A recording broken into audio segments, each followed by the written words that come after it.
to, thank you. Agenda tonight is to somehow cover questions, answers, and hopefully a quick mikveh tour. If Jeff comes, if he doesn't come, we'll still do it. And somewhat, we ended up doing this last week for your benefit because Carol showed up.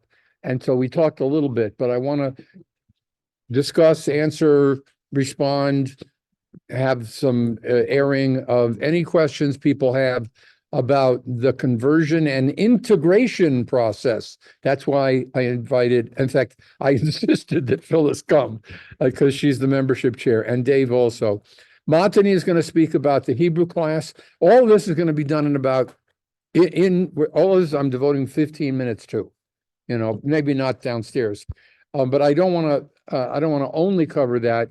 We also want to try to cover, and with some great video, I want to cover, how do I want to put this? The American Jewish experience. And I think you'll enjoy this part. And did anybody see, how many of you have been watching in the course of the class, any of the Jews of People's History, part 4 or 5? You watched 5? Everybody, you already watched parts of 5? You'll be tested. Who is Sid Caesar? I was just watching, my Facebook exploded with some stuff. The first major television show, not the only, but there was radio, and there was a lot of stuff on radio. The Lone Ranger, Superman was on radio when my parents were kids, or maybe not kids, but adults. But when they made the transition to television about 54 or so, for those who had it, a black and white, Sid Caesar was a very great comedian, comic writer, Jewish, and he had a show called Your Show of Shows. And it was like you guys watched Saturday Night Live, or in my generation as a kid, we had other shows that were the Smothers Brothers. Anyway, it was a variety show, and its main stars were Sid Caesar, Mel Brooks, Carl Reiner, and then writers included Neil Simon and also Mel Brooks and Carl Reiner, who later on became a comedy team, and other people. And then there was a woman named Imogene Coca, who was always the woman foil. She was Italian, but almost everybody on the show was Jewish. And they would do, it was the 50s. I'm already starting my spiel. It was not a time when it was a good time to be a Jew. It was a problematic time right after the war. And plenty of people were anti-Semitic, and Jews were uncomfortable with, being Jewish. But these guys had all been part of the Catskill comedian circuit. And so they brought that whole style to the TV show. And if you can find it, just look up Your Show of Shows. And Sid Caesar did incredibly funny routine. He was in another movie that some of you may remember, the Mad World, where these guys are running around trying. Not Strangelove. That was good too. No, it was a comedy with almost all the cameos of all the comedians of the 60s, Mickey Rooney and Buddy Hackett, Phil Silvers. Anyway, but in the Sid Caesar is the character in there. Anyway, so Sid Caesar would always do a skit. One of the skits he did was before Hogan's Heroes, even, he would make fun of a German Nazi officer. He would do these things. Anyway, funny stuff. So my theme is, how did we make it in America, or did we make it in America? Sorry, Montany. Meanwhile, in Israel, things were very different. So why don't we start out? Can you limit it to 4 minutes, Clarence? You got a food in your mouth. Midrash? Okay, all right. Well, you got it in writing too. Remember, for the benefit of our guests, the presentations were left up to the person to decide whether they wanted to do it orally, written, both, a video, and is not graded. This class is not graded, but you guys have all hit it out of the park. Each one's been more impressive than the last one. Go, sir. I use the name El according to the Hebrew Bible. I spelled it that way instead of the way other people spell it traditionally. But okay, Midrash, knowledge, understanding, and wisdom. What is Midrash? Midrash is exposition, investigation. Midrash is a mode of biblical interpretation prominent in the Talmudic literature. What is wisdom? The dictionary meaning is the quality of having experience, knowledge, and good judgment. The quality of being wise. You hear people say, listen to their words of wisdom. What is wisdom in the Hebrew biblical terms? In short, wisdom is the Hebrew covenant. Wisdom in the Hebrew covenant, or Tanakh, is a God-given and God-centered discernment regarding practical issues in life. How do we know when someone has wisdom? Many people go through life believing that they are listening to and receiving words of wisdom. They live their lives by words, by speaking words. But first, how do we attain wisdom? Wisdom comes from asking God for El's help through prayer. God gives generously, which community is with a single-minded liberty. He gives without reproach. After you might be in the way. Anyone to hesitate in coming to ask him for wisdom. Be careful what you pray for. You may get wisdom, but first you will have to obtain knowledge, and then understanding of that knowledge. Knowledge, what is knowledge? Knowledge is acquiring the facts, skills, and or information by the individual or group through experience or education, a theoretical or practical understanding of the subject. Remember that we get knowledge and wisdom through prayer. A great example of this is Solomon. He became a young king after the death of his father, King David. El, the living word, asked Solomon what he wanted. Ask me anything. As many people do not know how so wise and full of knowledge. They just know that he was wise, rich, and able to make wise decisions. Second Chronicles 1:11 and 12 speaks on that knowledge and wisdom when God asked him to ask for anything. All of those who became great leaders of Hashem were poor, hardworking people, shepherds and things like that, with great integrity. The only one that became king that wasn't poor was the one David took over. Saul. King Saul. Yeah. Yeah. Okay. All those who came to these great challenges. Just as many of us in society are today, and these poor and struggling in life. Many people today continue on their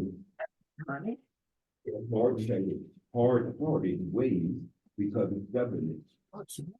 Long in life, thinking that they can benefit life on their own without having real knowledge or wisdom altogether.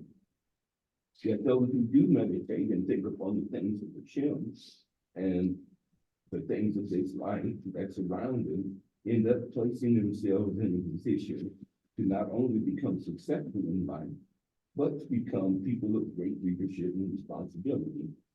Before we are really blessed in life, this is something we need to think about. Before we are really blessed in life, we must prove our faithfulness to God, even when we are in the midst of great lack.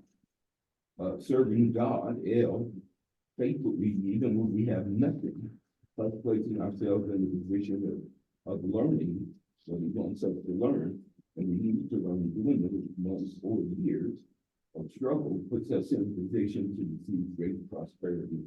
Read your veil, Job 36:10-15, and Proverbs 2:3-6. Knowledge. But with knowledge, there must be understanding. Understanding. What is understanding is the ability to understand something comprehend. So understanding is the ability to understand and comprehend the knowledge passed on to you through trial and error, through word of mouth or a teacher, or through reading and demonstration. So like you get a job and you're doing it over and over again, just they go straight to you. Without understanding, all we have is useless knowledge, without which you do not know how to apply or put to use for your good or benefit. Proverbs 4, when you have that in front of you. Anyway, knowledge and understanding now leads to acting and choosing wisely. There are three concepts of wisdom. The first area is our cognitive components, such as knowledge and experience. Second is our reflective components, which is the ability to examine a situation with oneself. In other words, all that saying is if you say you made a mistake, you did road rage, and you have the ability to step back later and say, well, I was wrong in this, I should have repented this, I should. We have good reflective components. The Costco's was a place where all the Sorry. Pro-social component. That just means benevolence of a person and their compassion. The what? The what? Benevolence. Benevolence. Oh, Anybody know what benevolence means? Really, what it means? No, benevolence is our ability and willingness to want to help people, to help others, to do our benevolence towards them. Knowledge, understanding, and wisdom are freely given to us by God, and we are essential to, and is essential to the Bible and bad sign, without which we are nothing more than simpletons and foolish individuals. Remember, at Pesach, the simple son, he asked this. Anyway. he's referring to at the Seder, they're supposed to mention that there's 4 types of children. We are all the simple sons sometimes. Yeah. As I close, there is no saying that have been changed many times that still applies today. A smart man learns from his own mistakes.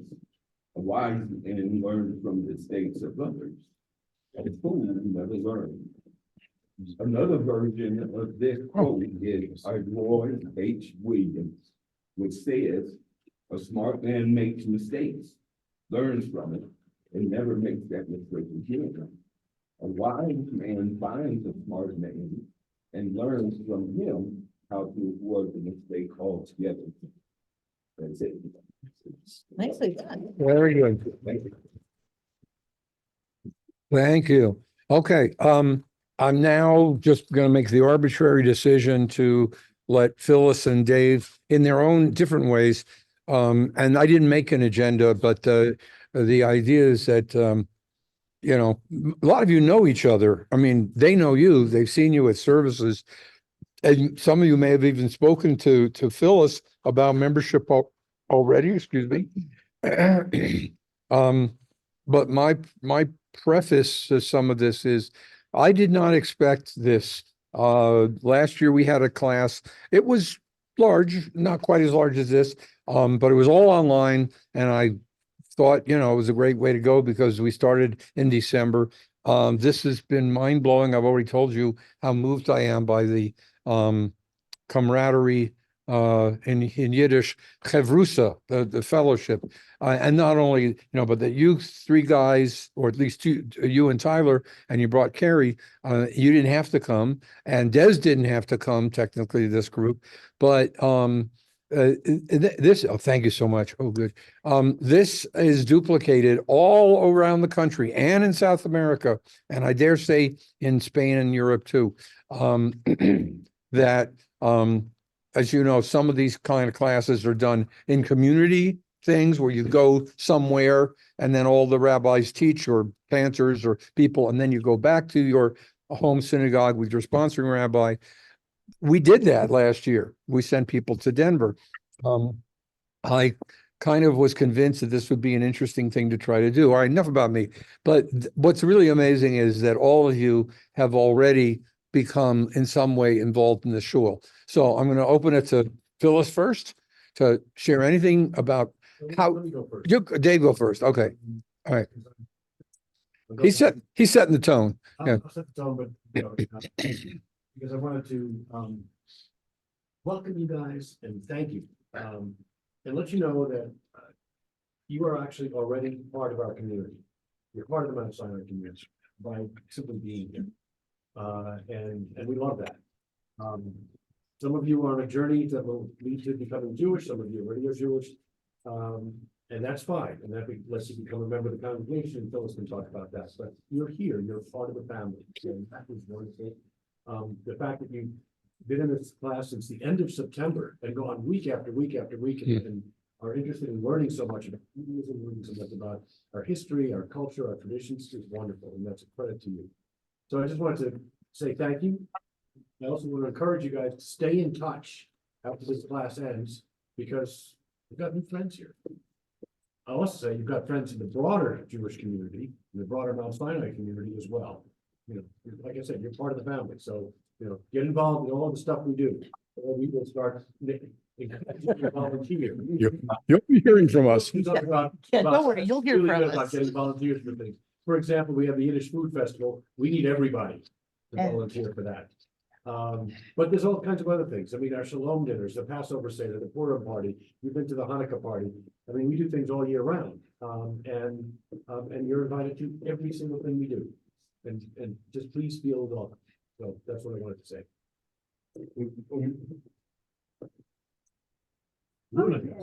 That's not Well, I'm not to repeat what he just said, but I want to second it. And so add a few things. I wear several hats in this community, and one is for the membership community. So let's start there. Anybody who is Jewish is welcome and encouraged to apply for membership. The membership application form is on our website. We would love to see each and every one of you, as appropriate, complete that form and send it in. The way that process works is after the form is submitted, it goes to myself, and chair, I appreciate the starting off in the office and stuff. So she will actually get in there.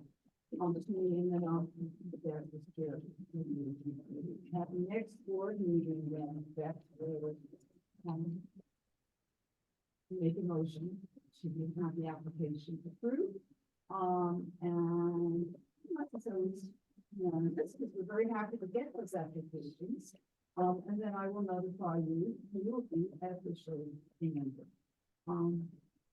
If there are any questions that anybody has at any point about membership, what needs to be a member, what the responsibilities are, the financial piece, please reach out to me.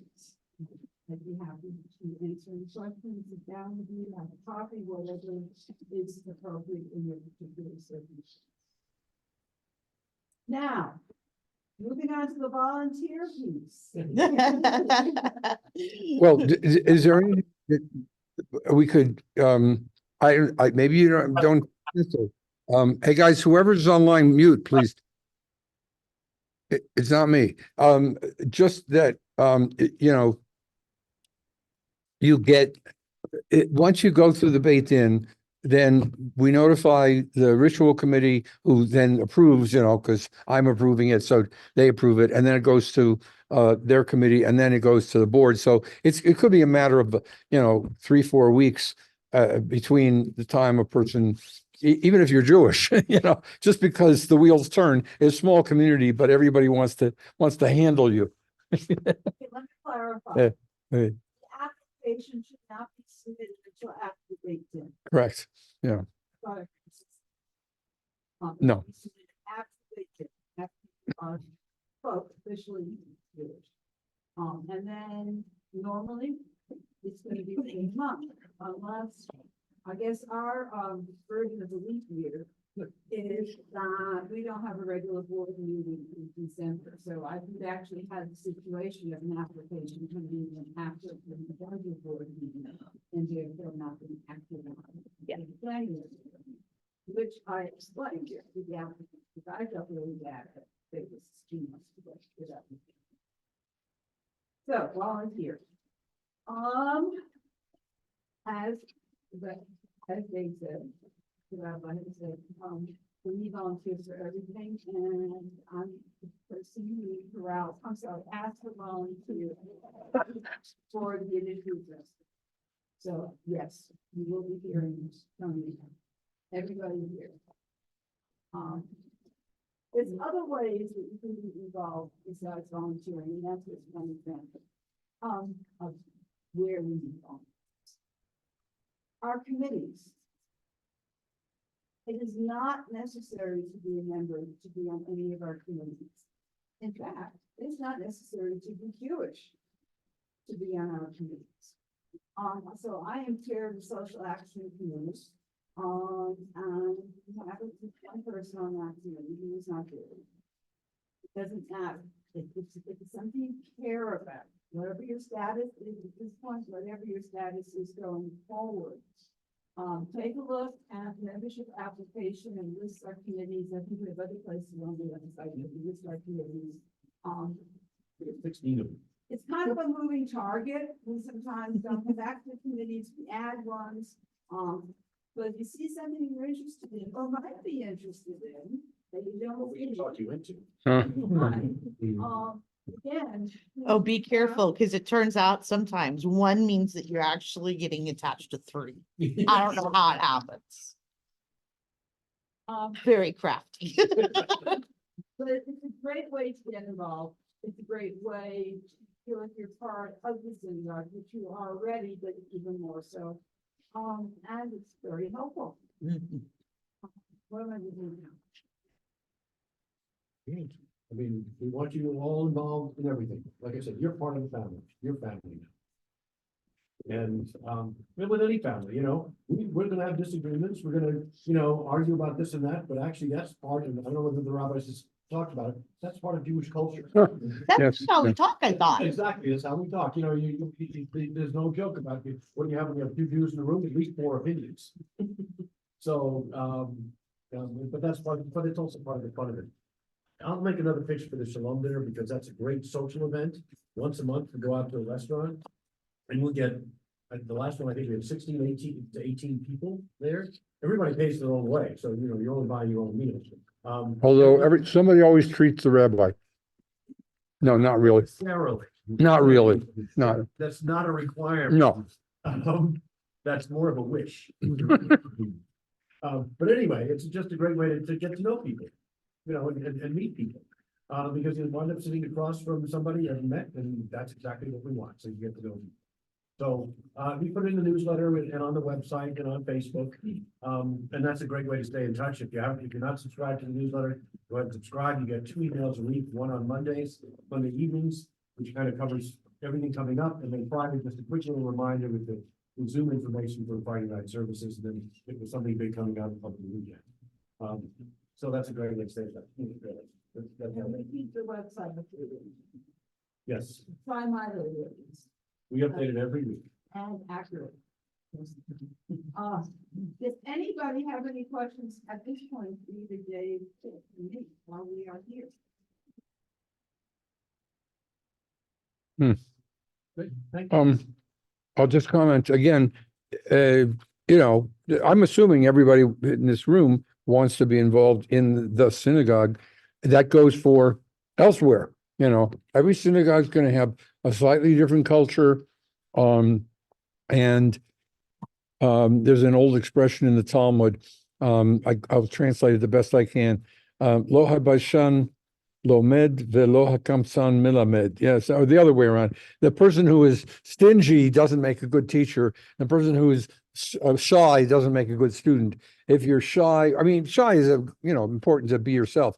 But I'm saying if you go somewhere else, don't be afraid to just talk to somebody. Say, hey, how do you get on this committee, or what do I do, or you know, or ritual stuff, if you go to a more traditional synagogue, you said you went to, what's it called?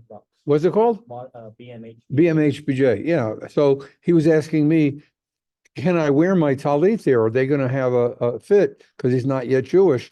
And my answer was halachically no, but spiritually yes. So you did, and They very much encouraging it. They were like, Yeah. traditionally, if you're married, you wear it, but when there's. that was the other thing I forgot to tell you, that there's another minhag is that a man doesn't wear a talit until he's married. That's Ashkenazi stuff, Very yeah, encouraging. yeah. So was the Chabad rabbi that led us. Yeah. He was like, yeah, good. right. So not just us, don't be afraid to go anywhere else. You know, anyway, any other questions, especially around like confidential issues handled with Phyllis, money issues, you know, her committee, and even in this room, Matani joined this year. You joined last year, so, and we're very, very diverse. You already knew that. This community is very diverse. That's why that's kind of a theme tonight. Questions? All right, so next, I'm doing great on time. Matani, huh? Huh? What? Oh, I was just Oh, gonna ask, oh. Steve and Phyllis, 'cause Yeah. I'm sitting this close to you. If I get whacked by Rabbi, is that workman's comp or not? If you get whacked by the rabbi, did I whack you? No, you come I really just close, spoke so you. I keep like I got backing big up. arms. I got big arms. I'm sorry. I apologize. You're fine. Hmm. And Um, so maybe we should have said, let there be a break. And it's up to you guys, but right next week, this is our last class. I mean, I'll see you all, but the idea of a Hebrew class was kicked around last year, and Matani stepped up to the plate, and he's going to talk about his goals and ideas. And I think there's already 6 people or 7 people signed up. Yeah. So, what can I say about this super class? I have a lot to say about it. Yeah. It's been a labor of love. Took me a while to build it, not gonna lie. And the reason it took me a while to build it is because it's specific. There are many Hebrew classes out there. They wanted this one to be ours. What does it mean ours? I'm assuming I'll probably learn more and more. I did join here last year, and I'm all the more fortunate. We have wonderful people here. I do want to encourage people to volunteer. There are many ways, and the initiatives are welcome, I do believe, just like the Hebrew class that we're now manifesting. Here's the thing. I'm very excited. I'm very excited about it because I don't think there's any other Hebrew class like it. I don't know who knows what an ulpan is. An ulpan literally means studio in English. It's a euphemism for those classes in Hebrew where you come in and from day one, they start speaking Hebrew to you and you sink or swim.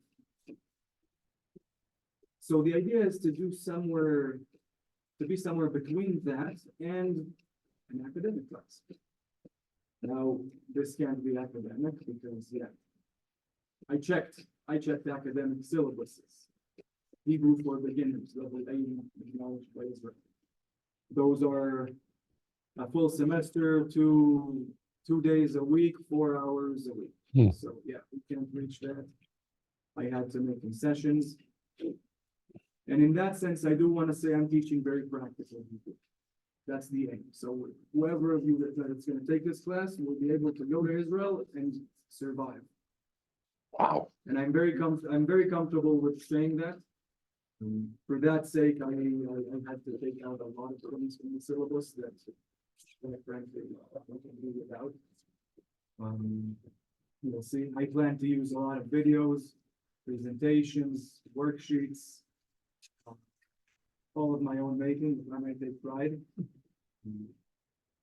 This is a pilot though, so I'm expecting to learn and learn and learn with every class that I need. Of course, a new one will start right after, and this is intended to enrich our community. Anyone have any questions for me? Or wants to get more information? We have our We have a lot of it on the website. I think they've set to register through the website of through the email, Through the right, man? office. Through the email. Again, I'm excited about it. I do believe speaking Hebrew gives a person a connection to Judaism. It's important for me to say though that this is not religious or liturgical Hebrew, meaning I will do alphabet, but not trope or how to sing the prayers. And I gotta say, there is a very big distinction between the Hebrew we see in the Bible, as in our prayers, rather than the Hebrew spoken today in Israel. And I aim for the latter. Hopefully we'll have the liturgical Hebrew class here too. This is start. I initially wanted to have two classes, one for advanced too, but yeah, I was calmed down very politely. I'm gonna start with this one. Looking forward to it. It'll be the same time as the rabbis, Tuesdays, 7 to 8:30. And I try to make it as interactive as possible, with trivias and cahoots and videos and song analyzing. Once we get through a few classes and we put on music and we can understand the music, that feels awesome.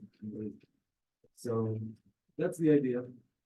The questions well means be here next week as well.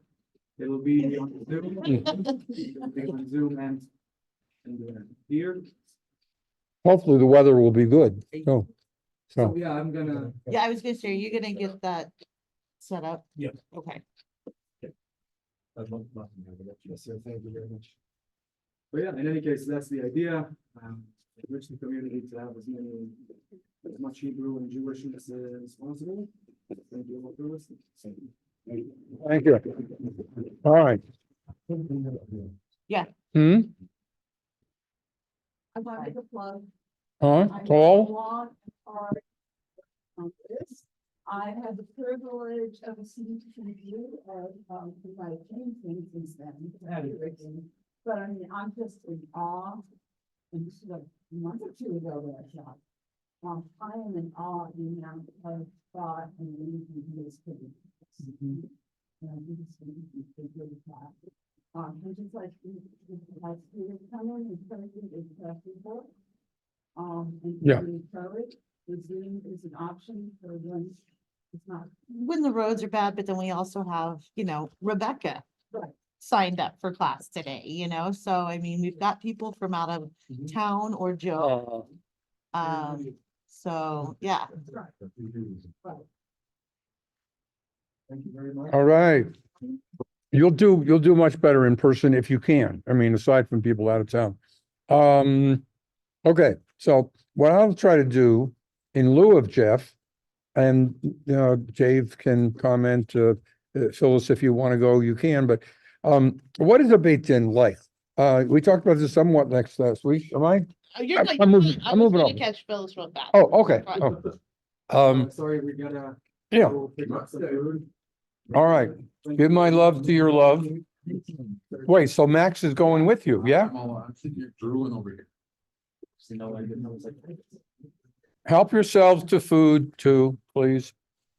Yeah. Boy, we really outdid ourselves today with everybody.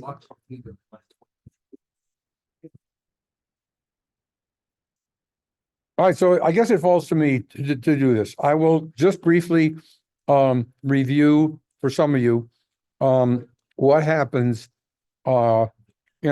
starting point for this whole thing. Some of you have said, I like the idea of having the Beit Din be members of the synagogue. I'm not going on record one way or the other. It's just different. It's the first congregation I've ever been to where, it might be the majority of because the synagogue sometimes didn't have a rabbi or they just had a visiting rabbi. So they came up with this plan. It is perfectly legitimate to do that, to have just so you remind you, I'm curious, what is that? Is that Rice Krispies? Yeah, too much sweets for me. But thank you. Thank you, Amanda. The history really briefly is to remind you, those who don't remember, Bayit house, din, justice, Beit is the construct form. So house of justice, back in the day, a rabbinical court used to rule on all kinds of things, people's property, civil law. Are we all losing each other? Here, Pretty okay. much.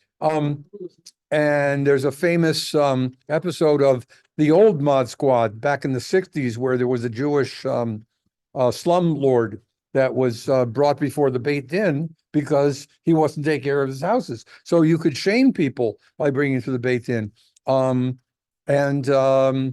They would do a Beit Din. They would convene a Beit Din if they wanted to excommunicate somebody. And that's not the same as the Catholic.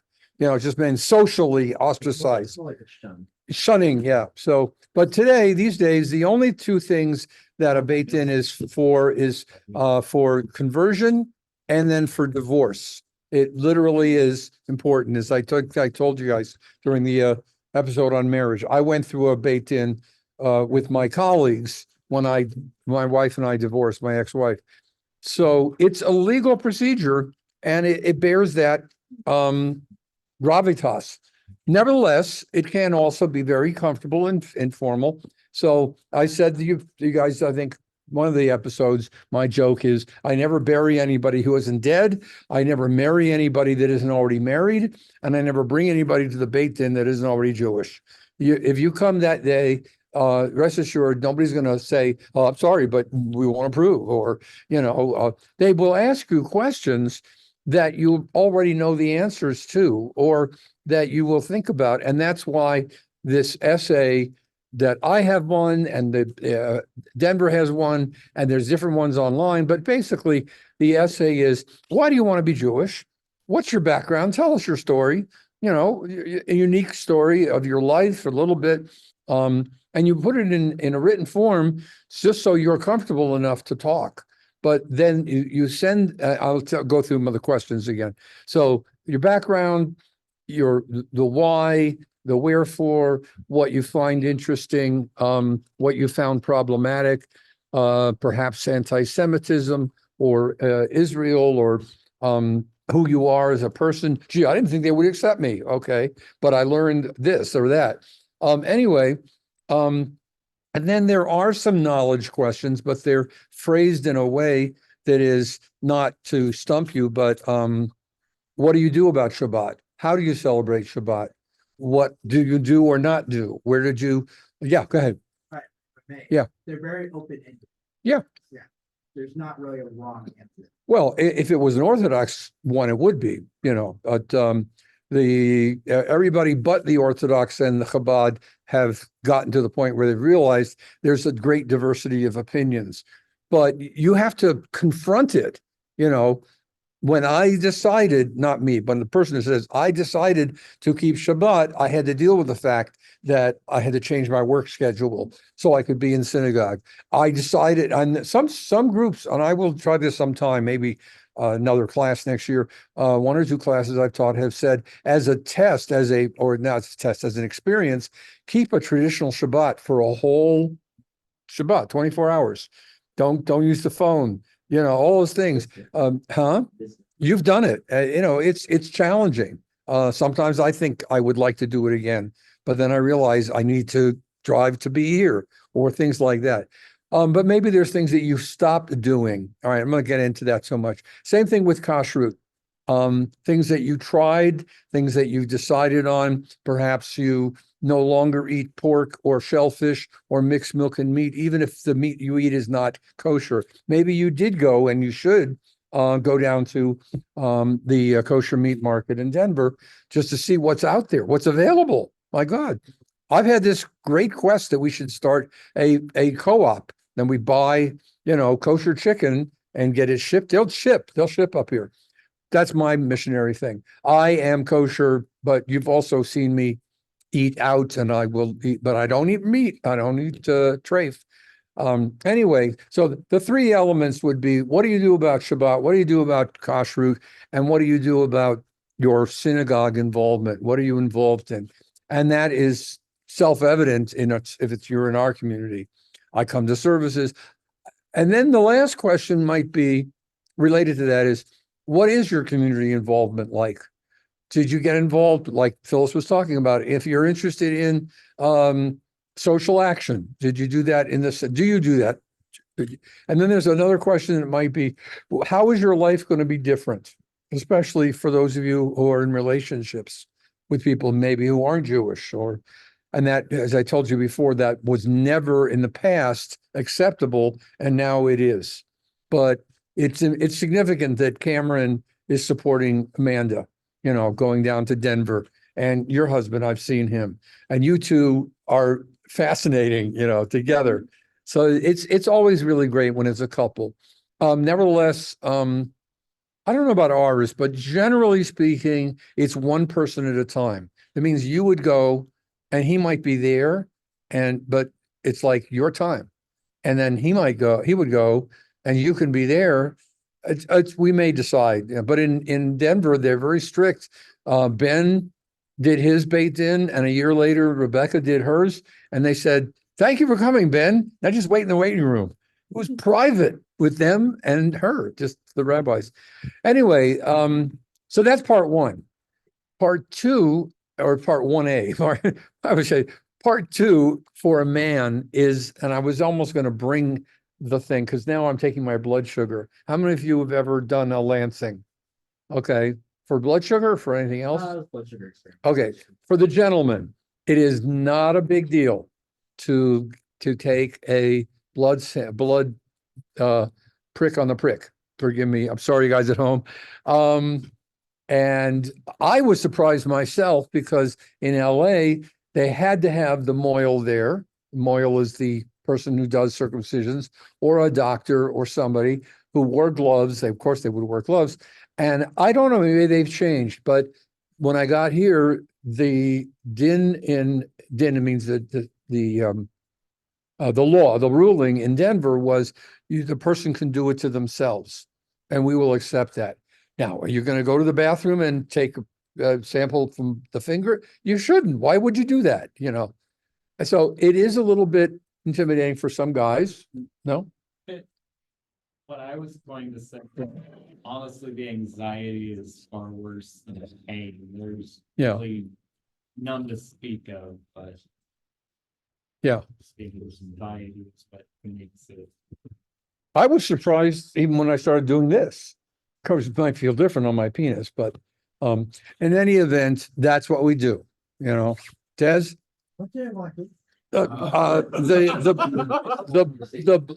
It's called, it has a name, Hatafat Dam Brit, 3 words. Hatafa is the drop, Dam is blood, and Brit, so a drop of the covenant blood. But as I say, You'd be the father of a newborn boy. yeah. There's anxiety. Yes. Well, I'm sorry Josh isn't here because Josh and Mary, we did the bris for the baby Joseph in the hospital. And the woman was very skilled. The doctor was very skilled. There was 2 other assistants there that just were there to learn, But Josh said, I think last time he was here about that, it was emotional for him. In any event, that's done. When you come out of the bathroom, you show us we are witnesses. The rabbis, or in this case, the rabbi plus the other 2 witnesses are there to verify that it took place. I could comment some more on this, but I'll just say that if I ask Matani or Noam or Jason or Jeff, am I? No, I'm Oh, checking to make sure nobody's, but no, I don't know if okay. you've noticed, but there are times I end up way back here. Okay, all right. I was saying that if I ask them, they are now no longer, in that moment, they are witnesses. They are formal witnesses. They are invested, if you will, with that. My preference is still to get Rabbi Sally and Rabbi Boaz up here. And when they do it, they will go downstairs, whoever it's male or female, and they will verify. Do you guys want to take a trip to the mikveh? Some of you have never seen it. Yeah. Yes, sir. You do it. 10 minutes. Just remember, I did it, so y'all are You still have fine. to schedule like you do it for stocks. I just have to get it with Jeff. I put it down, but I haven't discussed it with him. Brooke has a date here. Amanda has a date there. Josh and Mary have a date there. We'll get it. You want to do it before Pesach? And I got Jeff has a thing.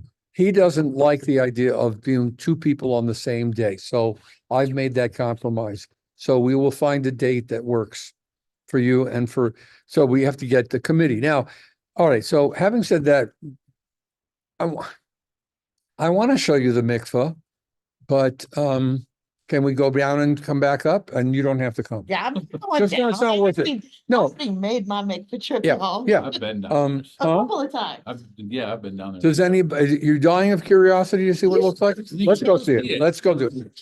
Okay, so I said, so this part is, the discussion, the little cotton swab, and then we're ready to go. By the way, while that's happening, the rabbi or somebody, me or Rabbi Boaz, has been filling out a form that goes to, I'm just doing all this now.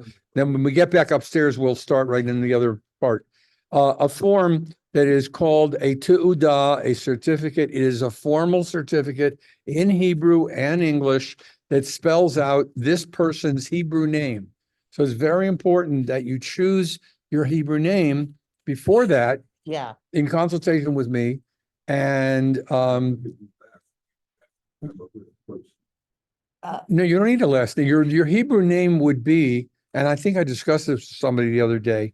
Your Hebrew name would be so and so. Let's say I'm Esther Leah. Esther Leah. So she chose Esther Leah, two names, which is really cool. Bat, and this is Bat is daughter of, and Ben is son of. Bat, and I can't help it. The halacha. Oh, I was talking with my friend from Australia the other day, and he said, do I have to take the name son of Abraham and Sarah, or Abraham? Now today we say Sarah. Why can't it be son of Moses? He liked the idea of being son of Moses. And I said, is that because of Moses or because of me?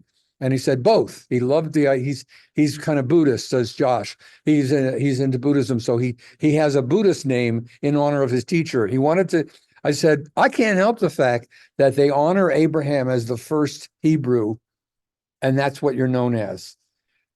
Therefore, and I'm sorry to break the news to you. Therefore, anybody could know if you were. They might even go as far as saying, "Son of Abraham, our father, and Sarah, our mother."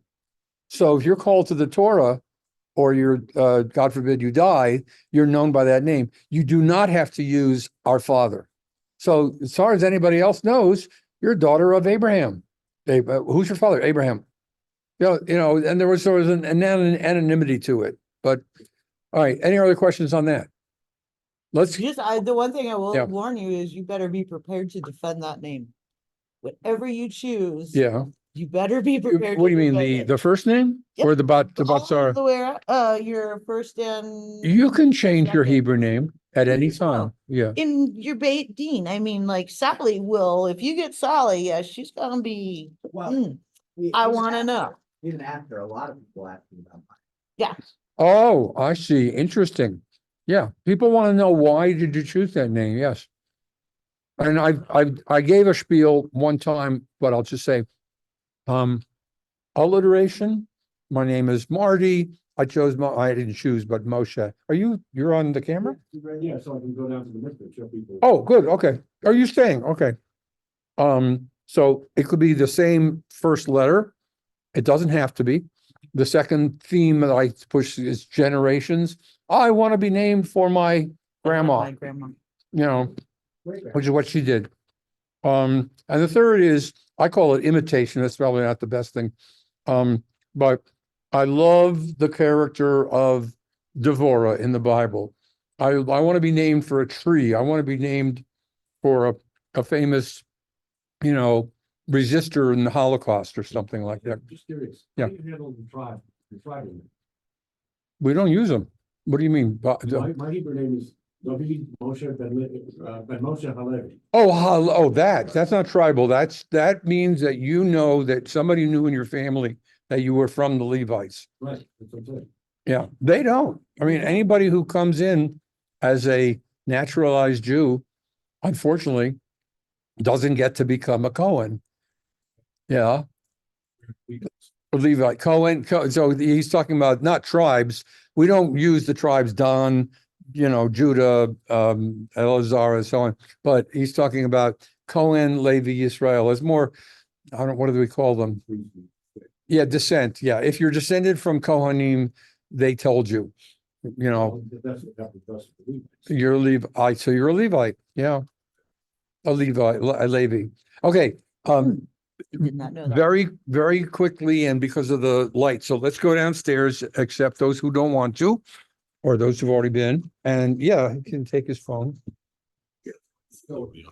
Just so you're not surprised, we will probably, that day, they sometimes will go downstairs.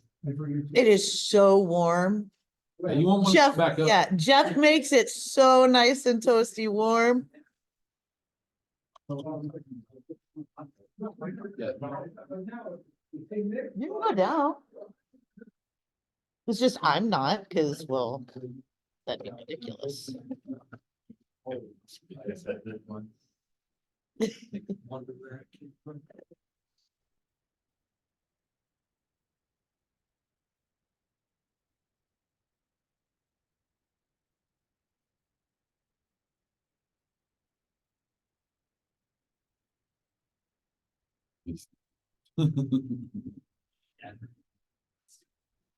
That's why I haven't. It's a lot of people in that tiny space. Yeah, and then the stairs are too narrow for all that.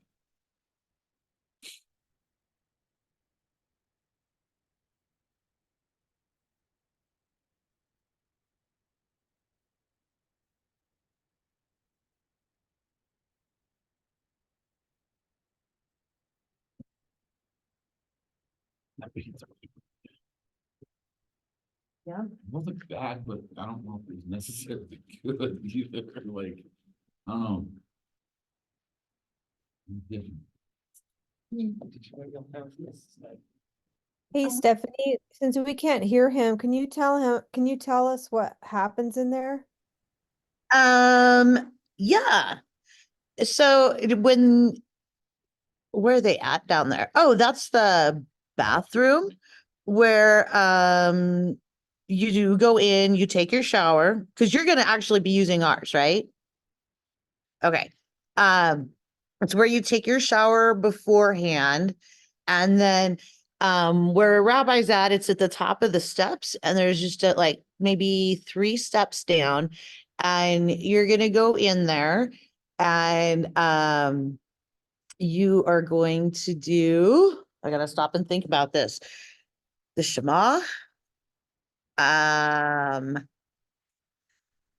Shehahiyanu, and what's the third one you do? Oh, the blessing for Immersion. the immersion.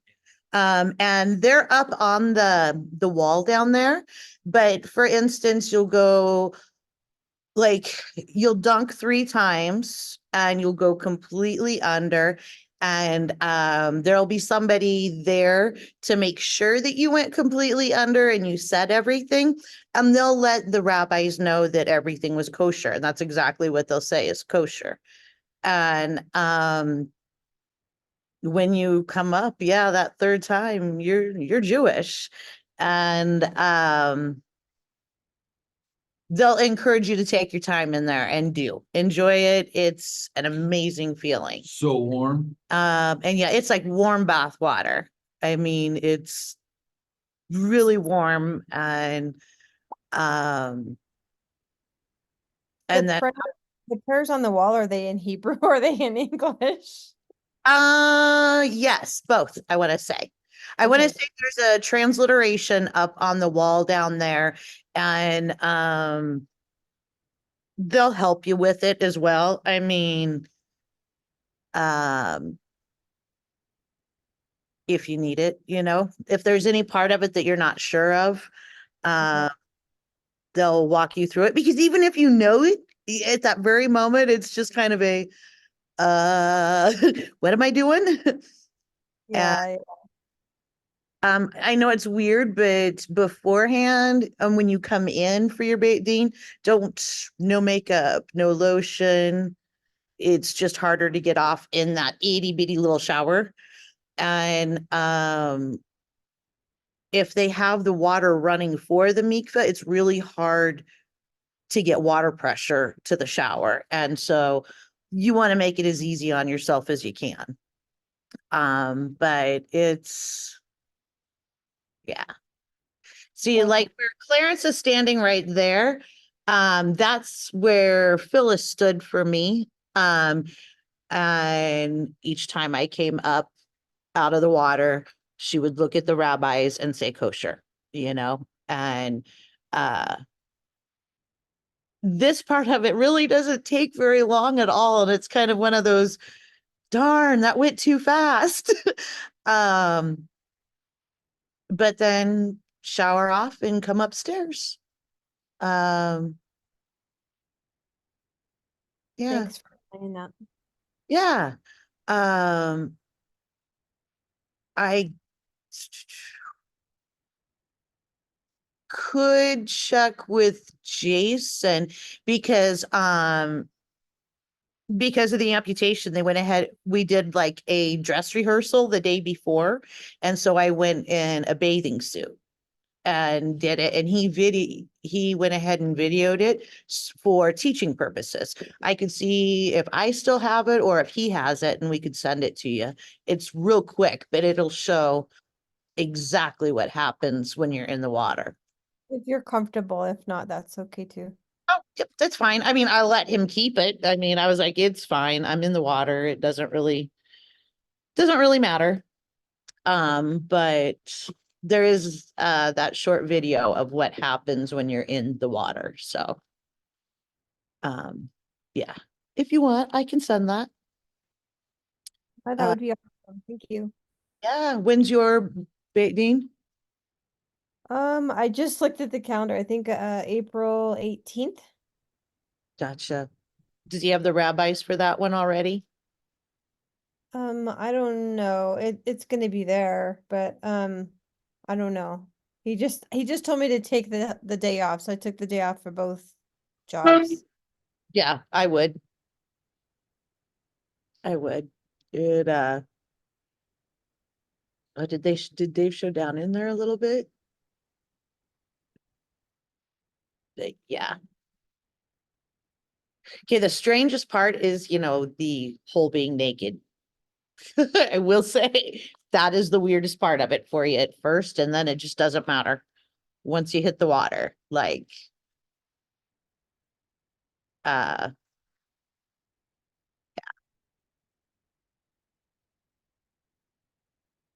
wow, how are they fitting all this? And unfortunately you can't tell, but it's a really small little room down there. Actually, it's not that big at all. I can't believe everybody went down there. I'm like, The yeah, stairs are very narrow. yeah, the stairs are very narrow and very steep.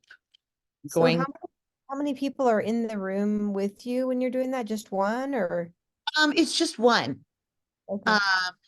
And I'm pulling it up on cable for you. it's just one person. And then like the rabbis will, I wish that we could see a better view of it because there are steps. Oh, wait, right. Nope, that's the bathroom. Because where the rabbis will stand, they can't see anything. Actually, from where Dave was just at back there, it's kind of where the rabbis would be at. And then there is this curtain that runs along it. So they can't even see you at all. Okay, maybe if it's a taller guy, they'd be able to, but yeah.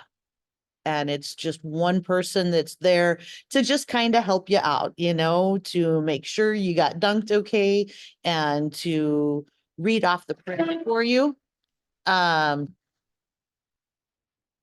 So that you can repeat it if need be. But other than that, that's it.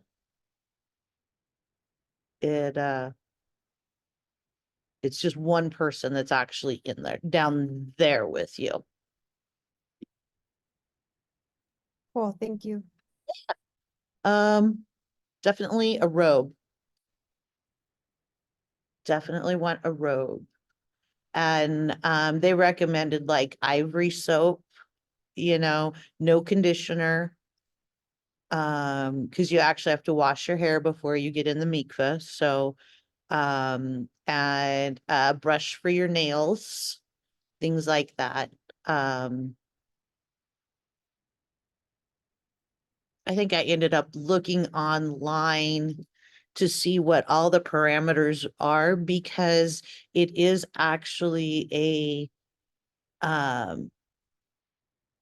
it's Orthodox kosher mikveh, and we want to keep it that way. And so I tried to make sure I followed all of the Orthodox rules for entering a mikveh. So just a tip, I'd look it up.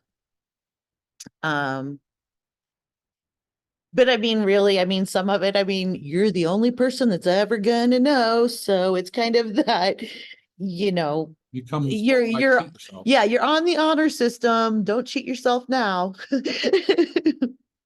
Um, but it's an amazing experience. Yeah, well, I want to do it right. So that's good. That's good pointers. Where did you find your nail brush? I want to say that it just like at Family Dollar or something like that. I mean, it just needs to be just something, either that or if you have, I mean, depending on how short your fingernails are, it might not be as big of an issue, but they do kind of encourage, cleaning under the nails and things like that. And I know it sounds crazy, but like you blow your nose before you go in. Clean your ears. I want to say I would try my Jewish learning maybe to see if they have it. I can't remember where I went and found it. Huh.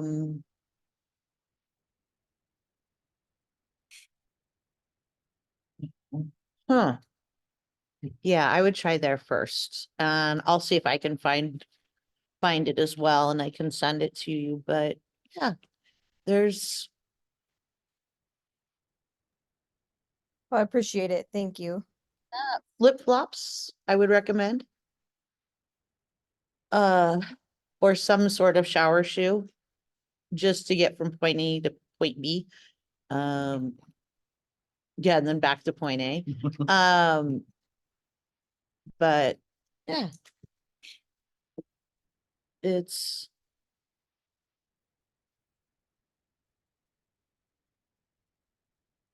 a good thing. It like wow, for the amount of time they're spending down there, somebody could have actually dunked. Did they even go in to see William? I don't know if they're gonna show him the well. I thought they were focusing on the mikveh itself and the shower. But yeah, I'd definitely bring towels. Um, but yeah, try my Jewish learning if that's no help. Where's she from? Oh, there's actually instructions on how to shower before entering a mikveh. Um, um, yeah, I mean, because there were little things like, get your hair cut beforehand, things like that. And I'm like, okay, some of those are kind of ridiculous and don't really impact the mikveh at all. But it was just more for the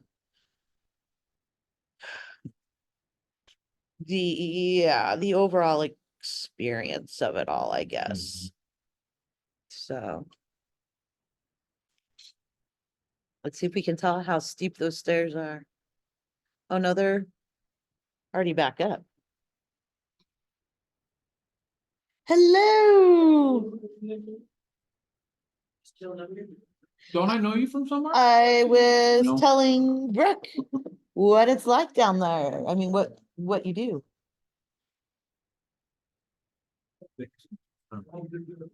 Careful, dude. 2 of those is gonna give you diabetes. I'm right. This is his third. Whoa. One was good for me. I'm like, Holy I'm good to crap. go on sugar for like I a I week. know sugar, I have no sugar in my nose. So yeah, I'm like. Okay. So I'm like. It's sweet, but it's so good. Somebody get the. Oh, not you. Okay, I'll get this one. Somebody get that set. That's blocking the- Okay.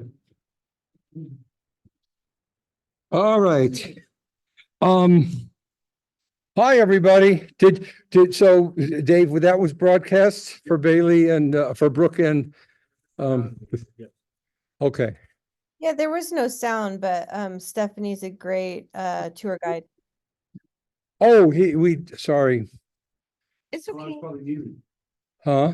Yeah, you were probably muted. I see. Okay, But I like, Narrated. yeah. okay, all right. Oh, here I am. You didn't see your narration of the rabbi's gestures. No, I didn't give that. All right. I mean. Well, I could Where have is that? if I had known I could do all that, but. All right, here is, so this was, from ITJ, from the intro program. This was there, Marcus, can you help me figure out how do I set up, the play Like to make the screen bigger? the top row, Top row slideshow, if I show goes large. huh? Hit that, and then go down. And then all the way to the left. All the way left. Oh, you know the two, huh? Play from start? Yep. Oh, okay. So this was a class that they did at the ITJ that was all about diversity. So I think it's a really nice kind of to see this opening slide. How do I got to do both. I got to set it up for the folks at home to see too. Can you do that? I sent it to you. Okay, For the let's. folks at home? No, I'm doing that. I'm also wanting to. I can screen it. All right, I'll, Screen share it. That's what we did last I time. know, I got to be in Zoom land to do that. Farsi is the language of the Persians, yes. Farsi, there is Judeo-Farsi, yes. But, okay, a Zoom meeting, oh, there it is, share, got to go back over there to share. In my next life, I will be a tech genius. Share. Okay, so it's on both modalities. It's for you guys at home and it's on the thing. So like I said, this is general idea of Jewish diversity. Now I got to go back to that. Slideshow, play from start. All right, there it is. Stop. Okay, so is it showing up? There it is. Okay. So just look around the different slides. And again, when you do go to Israel, because I know you will just see lots of, oh, I see all you guys that on Zoom land are in the middle there. That's okay. Okay, because I'm talking. You will see a very just wide diversity. And that's why, again, Matani or Noam pointed this out at that rally, that anybody who says Israel is a bunch of white colonialists is full of crap, because look at the diversity of the faces here. Not only darker and Iraqi and Moroccan Jews, but what did I do?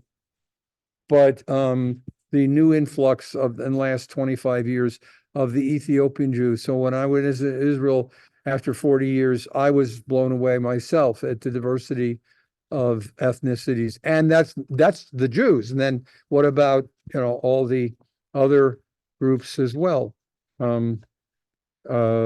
Muslims and Hasidim and so on. Why can't I go to the next one?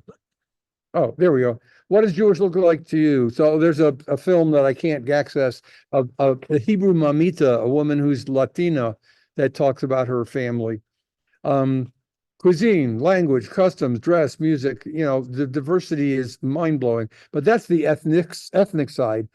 As you know, Ashkenazi, European, Sephardi, pure Spanish, Portuguese, my family on my dad's side, Mizrahi, which means Jews from the Middle East who never left the Middle East, and the Sephardi mixed up with them a lot. this woman is clearly is a Yemenite. Jewish languages, yes, there is. Amharic is the language of the Ethiopian Jews. There's some of the locations, but I want to get to something very, very, I talked about this, but I want to stress this a little bit more, is that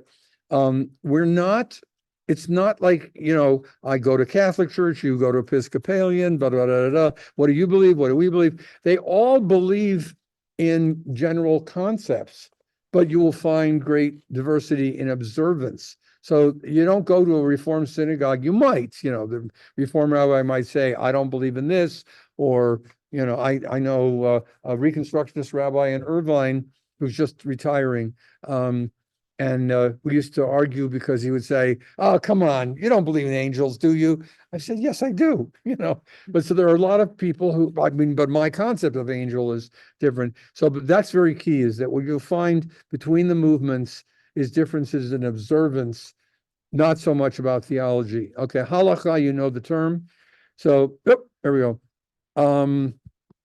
This is a reformed, this quote, halakha, vote is not a veto, is not from Reform. It's actually from the Reconstructionists, but it's a nice way of looking at it, so this already, the sense that I have the thing I handed out, I won't do it today, just give it to you and send it to you as well. But the movements involved, we talked about the modern period last time, right? The movements did not evolve like, oh, let's be Reformed, let's be this, let's be that. Really, there was just one huge group of, this is in Europe. Another side issue is that the Sephardic community, the Mizrahi community, did not go through the Enlightenment that the Europeans did. So my relatives would be Flexodox, and Matanese folks, people would say, oh, I observe this, I observe that. But generally speaking, the Mizrahi and Sephardic community varies in levels of observance, but they don't sit around and say, I'm Reformed, he's Orthodox. That did happen in Europe. And because of that, the movements are a big deal. But I go back to what I said, they call them movements, they call them denominations.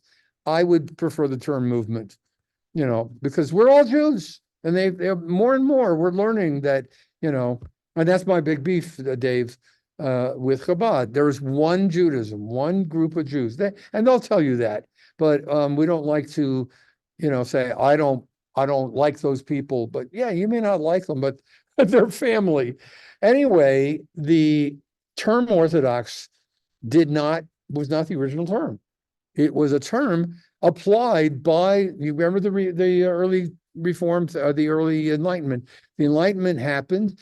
People began to say in Germany mainly, I want to have mixed seating. I want to sit with my wife. I want to have a sermon in German. I want to have a choir. Why don't we have those things? And little small changes, very small cosmetic things at first. Then the traditionalists counter those people, 1860s, 70s, 80s, and say, you guys are going too far. This is crazy. Berlin, Breslau, and they said we're going to be traditional, but still be Germans. And so the reformers gave them the label, oh, you are orthodox. You go to the orthopedist, orthodontist. So ortho meant strict. So orthodox means strict belief. It's probably the wrong term. It should be orthoprax. We practice strictly. Anyway, it's so funny that these terms were created by the other groups looking at them. So the order goes Reformers, Orthodox, and then a third group comes along that says, this was Zacharias Frankel and Solomon Schechter. Then they came to America and they said, we're going to be traditional, but we'll also change. So here is the man. It's not Colonel Sanders. And it's interesting, I didn't make this slide show up. He chose two people. There's Kaplan and there's Zalman. So he wanted to make the point that, and I told you about Kaplan. I was able to meet him when he was about 90 years old. And he was an intellectual giant, but he was also not well received by the people in the 20s and the 30s.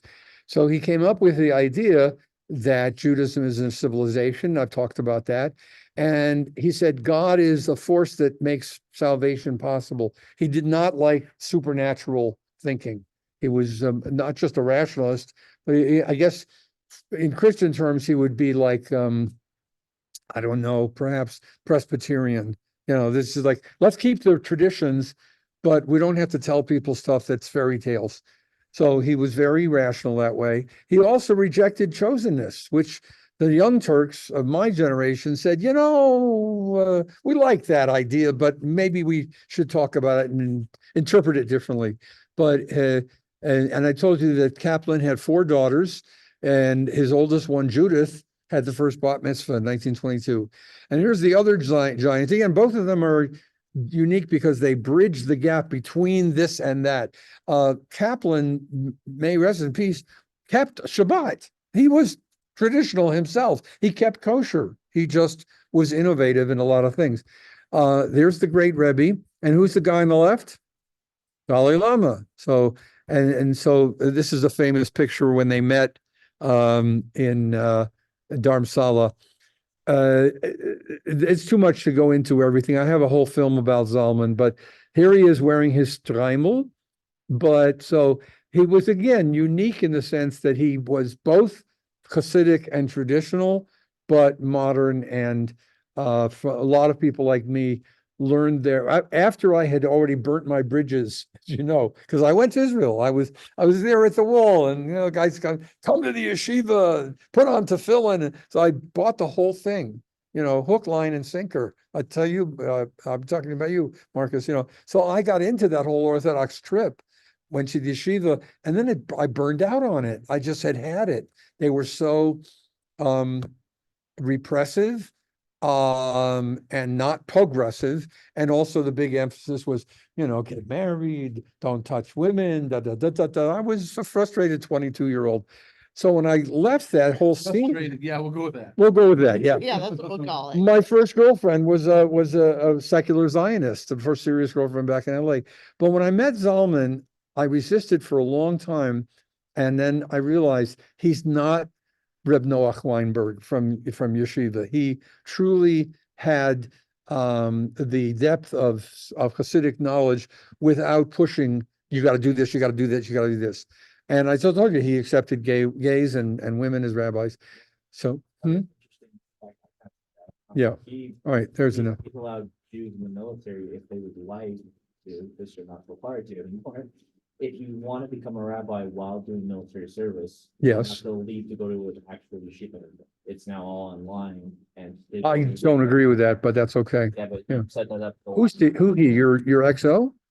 No, it was one of the rabbis that actually met one of the few Oh, Jewish rabbis in the Air Force. all right. Well, no, I'm just saying that from my viewpoint is that if you want to get ordained, you should at least you should go to Israel, or maybe you go to an old pond like Monty. You need to be immersed in it. But yes, there are summer trips. There are programs that are online. All right, we don't have time to show all of this, but I wanted to give you just a little taste of this. I mean, I got to do the screen share on this too. Okay. Please see. I did stop that share, so let me go back to that screen share. And we got 10, 15 minutes. View the. Oh no, that's right. You guys said I said you watched the Jews of People's History, but this is the Jewish Americans. We own a copy here in the synagogue. It's worth, and I, again, like everything else, I now find out that everything's on YouTube, if it, as long as there's no price involved. So this is Jewish Americans, Jews were part considered 1 and outsiders. 2. They were regarded with a certain. Part 1 deals with the early revolutionary period and how the Jews come to America. Who's that? Reddenberg. All right, that's Ruth, I love her. She was cool. yeah. But she also speaks in the film. So they interview a lot of people, and they talk about the Jews of the Revolutionary period, the Civil War, Levi Strauss, all the early immigrants. The second, part 2, deals with the immigration period of the 1880s to about 1920, the Lower East Side. This one is called part 3, It was called The Worst of Times, The Best of Times. So we're not gonna be able to see all of it. I remember being asked if we had horns by people who you would think would know better. They were a tiny minority It's, who embraced the America. playwright. Today you might be a poor man, but tomorrow you can become a rich man. But as much as they loved America, they held tight to their heritage. How do I clean this? Maintaining Jewish identity was enormously challenging. They wanted to maintain their identity as Jews. Do you know how to turn They this? wanted to be volume fully on? Oh, accepted yours was on. as the speaker. Americans. Next, the Jewish Americans. Okay, Major funding for this Oh, program yeah, is yeah. provided by yeah. the National good, Endowment for the please, yeah, yeah. Humanities because democracy demands wisdom. So we're gonna skip, watch it on your own, or come Gotcha. here, maybe we'll rent it. We'll show it. America appeared to be the answer to their prayers, the fulfillment of an age-old yearning. Oh, that's. To be Frank Jewish London. in America Frank Murphy. today is to be as free as a Jew has ever been in the modern world. Divine. To assert one's Jewishness, to be proud, it's just a great moment to be able to say that. I couldn't have said that This is in about, my elementary 15 years school old, in the so many people are 1950s. no I just longer couldn't in have these said that. positions. Like other minorities, Jewish Americans embraced America. But America hasn't always embraced them. Look, I'm Jewish and you don't take Jews. That's it, isn't it? I never said that. If you don't accept Jews, say so. Don't raise your voice to me, Mr. Green. You speak a little more quietly, please. Do you or don't you? Mr. Green, I'm a very busy man. Now, if you want me to phone for a cab or room at the Brewster, I'll do so. Otherwise, Does anybody recognize? That's, of course, Gregory Peck. He's not a Jew, but this was it was a movie, gentleman's agreement, I believe 54, 55. And it's all about, the prejudice of the time. Otherwise, what? Call the police. Yep. Yeah. Jewish Americans have often been excluded, testing the idea of whether a democracy like America's can find room for everyone. I remember being asked if we had horns by grown-up people who you would think would know better. People that I went to school with couldn't believe that we didn't believe in Jesus. That was just unimaginable. For many Americans, Jews were a puzzle. They were not quite the same as everyone else. They looked like other people, yet often you could tell the difference. Their very names could set them apart. Their sacred text, the Old Testament, was familiar, but they read it in Hebrew and celebrated the Sabbath on Saturday. Their dietary laws, which kept them from eating bacon or mixing meat with milk, were strange and foreign. And this is America. While some were fervent believers, Europe, others were Jewish, but atheists. Most asserted their identity as Jews, even as they put their faith in the American dream. I wasn't no boss in Lithuania, no sir. You forget what I Esther was. Street, A peddler. 70s, but it's about the Lower East I Side. told you already. Some country America, huh? The peddler becomes the boss, and the yeshiva bocher sits by the sewing machine. Some country, huh, Jay? You guys remember the joke I told a couple of times at services? A woman comes over from Poland, Russia, and her son is there at Ellis Island to greet her. He sent her money, and she doesn't recognize it. Where's my son? Where's my son? And finally, this skinny guy with a mustache comes over and says, Mamala, it's me, your son, Chaim, except now my name is Henry. And she says, Henry? What is Henry? What is this Henry stuff? And where's your beard? And, he says, Mama, people don't have beards in America. And she says, well, you still keep Shabbos, don't you? He says, well, no, not exactly. I work in a sweatshop. The owner is Jewish, but I have to work on Shabbos. And she's like freaking out. And she finally says, I said, Chaim, I said, Moshe is the original. She says, please tell me you're still circumcised. It's a joke. I know. I did the high holiday joke. Yeah. I mean, these are jokes I've heard for many years. So the sweatshops and the Lower East Side, very, very, very much a pivotal point. And also, and this is in the last, it's in part 2 of this. Also, it was home for so many people, not just New York, but also Milwaukee, Philly, all the East Coast cities. Your family came Came to New York. Eventually. So people generally tend to settle around New York. And that's the story of Wyoming too, because the adventurous folks, and Dave can tell you more about this, a lot of adventurous folks, once they got to, let's say, Ohio, might say, I'm gonna go and check out the frontier, so they came here. And there was there was, and also California had Petaluma, if you know Petaluma, was settled by Jewish chicken farmers from Russia who wanted to be like a kind of a kibbutz in America. All right, so we're going to run out of time, but I wanted to give you some clips. It's 50-50, but moving up the Jew scale more. I'm a gay American Jewish socialist. I'm a diasporan. Tony Kushner, Jewish American, Angels in America. gay American socialist diasporan Jew. I mean, you take your pick. I'm a Jew. I'm an American. I'm a Democrat. I'm young. I like punk rock. I like hip hop. But we hate labels. We hate labels. J. Duck is being a Jewish American, being an American Jew, doesn't matter what you call it. Show. Judaism enriches our experience of being Americans, and the blessing of living in America has made it possible to be the kinds of Jews that we want to be. Today, there are 6 million Jewish Americans woven tightly into the fabric of American life. 3 centuries ago, there were fewer than 300 Jews living in colonial America. Their future as tenuous as America's itself. All right, so we're going to skip a little bit. None of you would probably know much about It's an alien people. Catskills.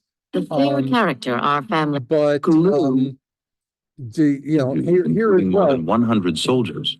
if you wanted to take a vacation, you were living in hot, humid New York or Philly, you couldn't go to the more posh, country clubs, and people didn't have. Today we can get on a plane, we have the internet, whatever. But before there was Miami or Trinidad or Jamaica, poorer families would just have to go somewhere. So the Catskills was born.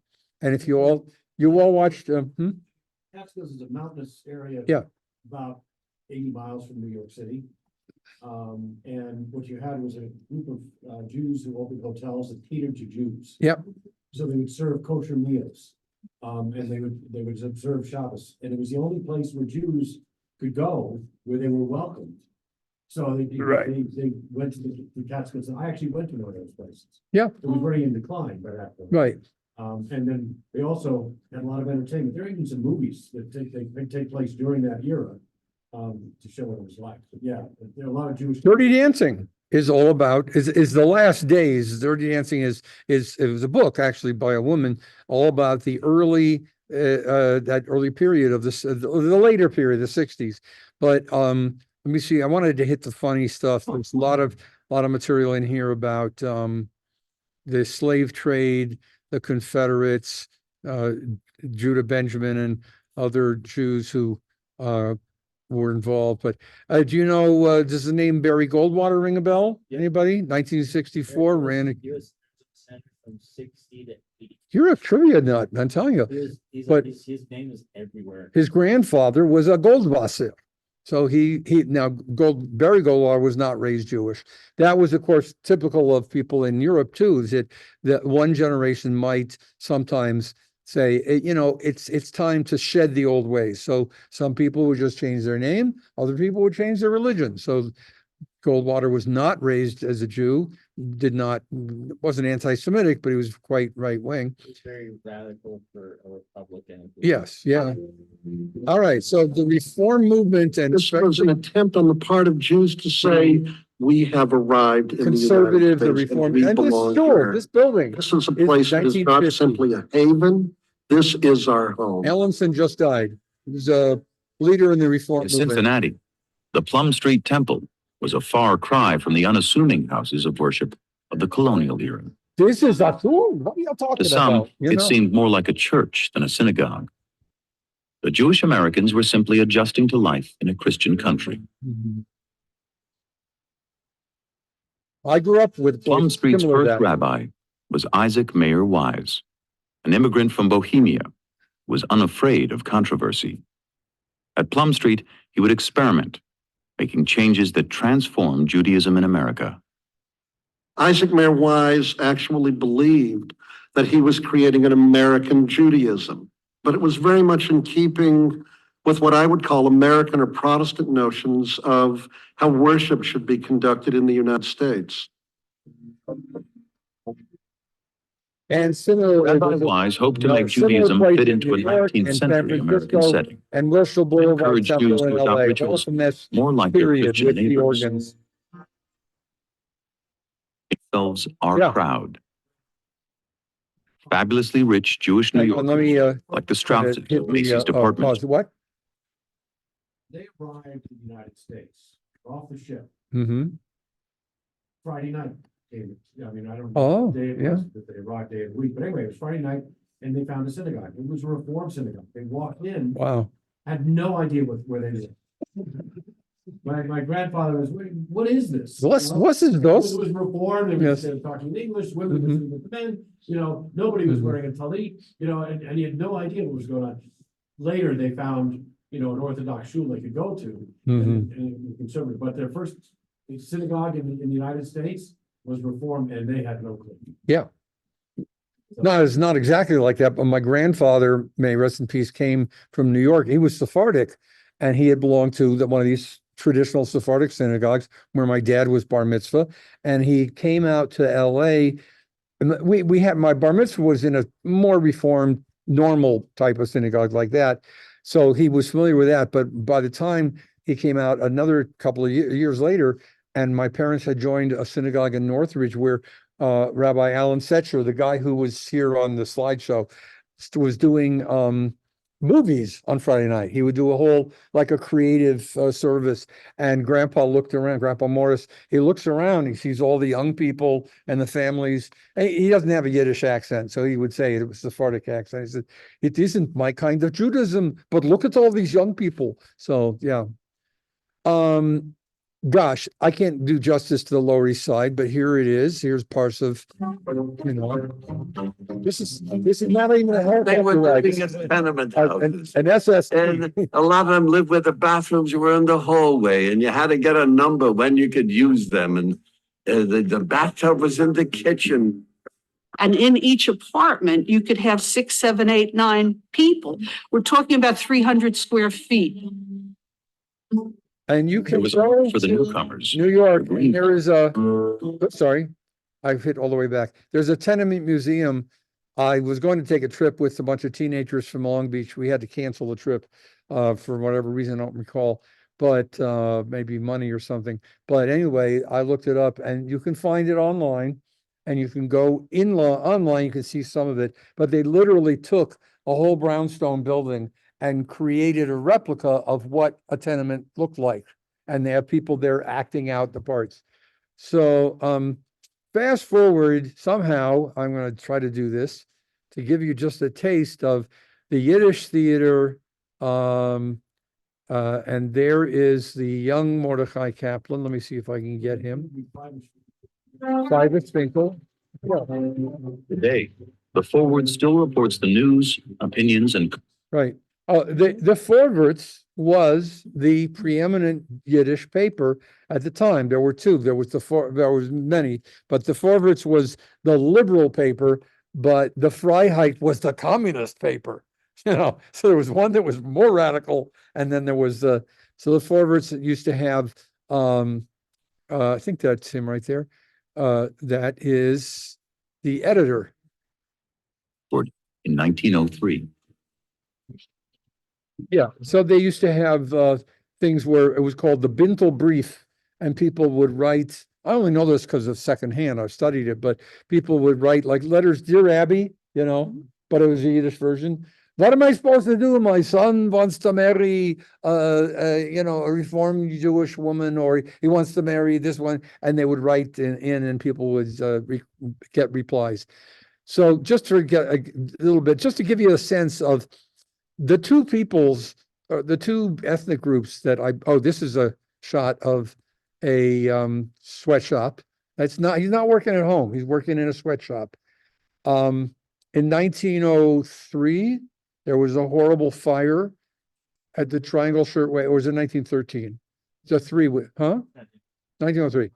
It was a horrible fire because they had people were locked in to the sweatshop, and the union couldn't.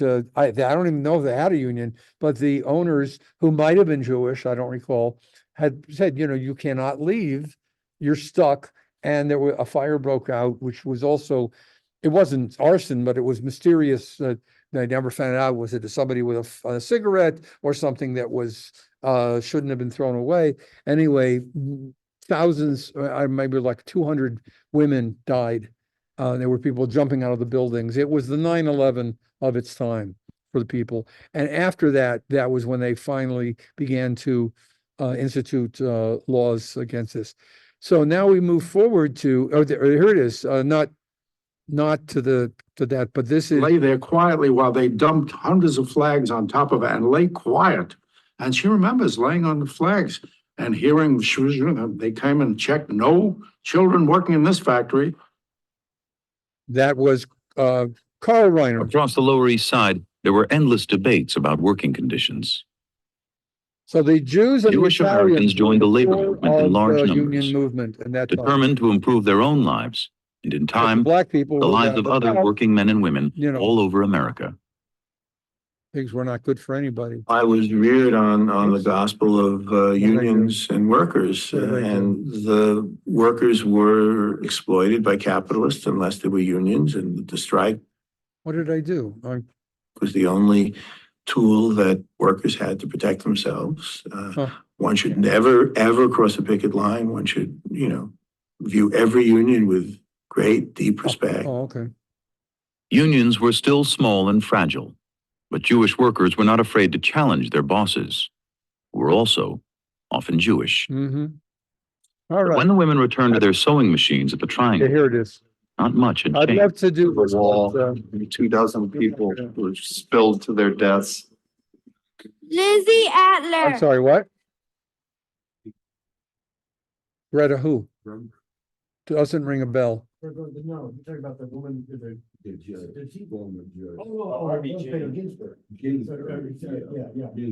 Oh, Ruth Bader Ginsburg. Yes, she's interviewed. I'm just running through some things. I want to hit you with the 50s. So World War II, World War I began a process of, I want to call it integration, but not really. The first time that there was black army servicemen cut to themselves. The first time that the Jews were in the army integrated somewhat, and the first time they even met a non-Jew would have been in World War I, but not a lot. World War II was massive in terms of your father, learned about this, but massive in terms of the ways that for the first time, Jews and non-Jews were thrown to, and blacks. Saturday, March 25th, together 1911. To the same mix. And who was it who talked about? Oh, you talked about the four chaplains story. Was one of those horrible, but very powerful stories. Okay, so was a beautiful, balmy day. Hang on. All right. Let's see. This is 1 and 2. I'm sorry. I wanted to do 3, but this is all good. Okay, it's all good. You want to see just a piece of the Borscht Belt? We're over time. I'll go with 15 more minutes if you want to. I hit I hit 1 and 2. They came to stay in a world of their own. This is 1 and 2. All of the Okay, imagination and all the devotion that had been put formerly into holy books and commentaries is turned loose in the area of art, science, political science, economics. And it's made for a kind of density of culture. oh, does anybody know Music, who songs, Gray is, right? books, articles, newspapers, Answer. poetry, Anybody know who theater, Joel Gray is? all coming from the Lower My East father. Side. Who was the original, who was Yiddish language theater was wildly popular. Joel Gray was the original MC in Cabaret. You know, welcome and da da da. He later came out as gay, but he was married and had a normal life. But so Joel Gray's father was named Mayor Katz, and Mayor Katz was one of the first klezmer clarinetists in America. And so it goes father to son to daughter. So I think it's a fascinating story. So there's a bit here about how klezmer came about, jazz, Jewish jazz. And for the Yiddish festival, we will be having the band from Denver, we hope. And Ben Cohen does a spiel, not just plays, but he won't do it at the event, but he also does a talk about the history of klezmer music. So just a little bit of the transition to, oh, please get out of here. I just got to go back to my email. I got to go back to my email to. One of the biggest musicians, you might have heard Benny Goodman. I was going to play that. The clarinet. If you listen to it, To there's a lot of klezmer. the opening bars of Rhapsody in Blue. That's Gershwin. I'm sorry, it's Gershwin. Yeah, okay. Gershwin was Jewish too. Yes, they were both. But Benny Goodman was clarinet. Um, A lot of his stuff is very similar to klezmer. oh, here it is. No, that's not what I want. Okay. Oh, come on. Rabbi, you're seeing all my emails here. I sent it to myself and I sent it to you all. Don't worry. Part 3. Don't worry, I accidentally defocused the lens, so none of us can read it. Oh, okay.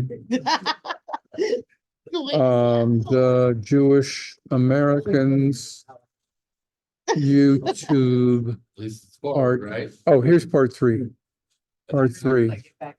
Exactly. All right, Going forward. just a taste. The Costco's was a place where all the comics that There ever was. meant anything learned their craft there. Caesar. It Paul was the Reiner. best of times. There was a delicate Identity, which is what would make his story so unusual. Justice Brandeis, the first juror on the Supreme Court. They hated him. One guy used to walk out when he was,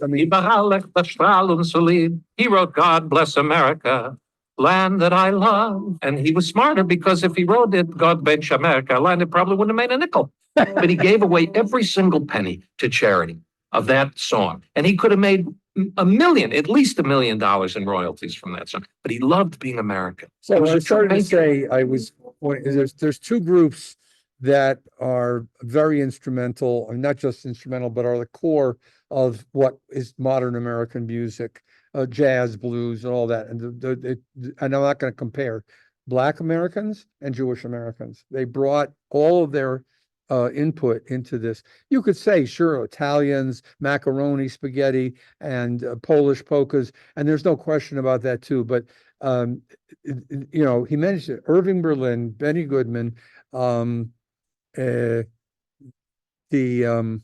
the 2 brothers, George and Ira Gershwin. So all of these guys, but what they did is they downplayed their Jewishness, but they brought it out in different ways. So, Can you hear what she had to say? huh?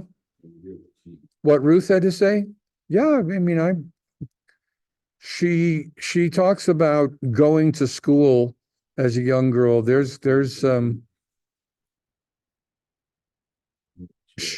there's pieces of this. I'd love to play maybe I'll do a thing sometime. Oh, of course, Berlin and Gershwin and these guys wrote a lot of great Christmas songs because they were looking for Christmas songs that would be secular. So White Christmas, Chestnuts Roasting in Open Fire, all those songs are written by Jews to kind of create a secular, fun way of doing Christmas, to make it kosher for Jews to celebrate it. All my relatives celebrated Christmas, but not Christian way, just I can't find Ruth. Here is another interesting person you should But his know murder about. terrified Jewish Americans who feared an outbreak of further violence and injustice. Leo Frank, murdered because he was lynched.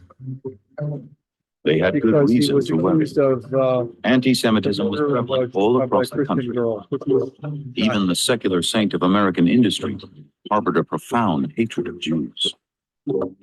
Henry Ford had been a Michigan farm boy whose name over time had become synonymous with the mass production of the automobile.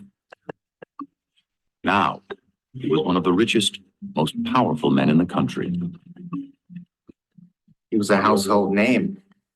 And when he would walk out onto the front steps of his estate, Paper that would get We have circulated learned only a month. much more about him in the intervening years. It wasn't just that he was an anti-Semite and distributed the Dearborn Independent and the Protocols of the Elders of Zion. He actually went to Germany and met with Hitler and was honored by them and given all kinds of models.